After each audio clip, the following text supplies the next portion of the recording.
मी doctor Hiralal Pawar, हृदयरोग तज्ज्ञ. आज आपण जाणून घेऊया की हृदयविकार असणाऱ्या पेशंटनी मांसाहार कशा प्रमाणात केलेलं चांगलं असू शकतं.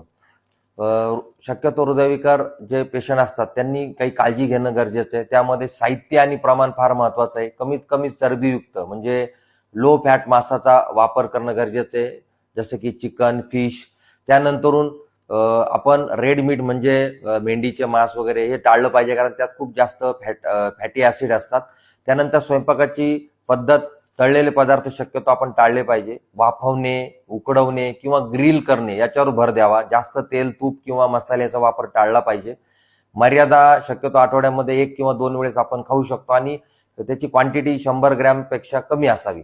फिशचा समावेश आपण करू शकतो, कारण त्याच्यात ओमेगा 3 फॅटी ऍसिड असतात, जे हृदयासाठी खूप चांगले असतात. सोबतच मी सांगेल की मांसाहार जेव्हा कराल त्यासोबत खूप सारं ग्रीन सलाड, भाज्या याचा वापर वाढवा. तिखट, तेलकट किंवा मिठाचा अतिरेक टाळला पाहिजे. धन्यवाद.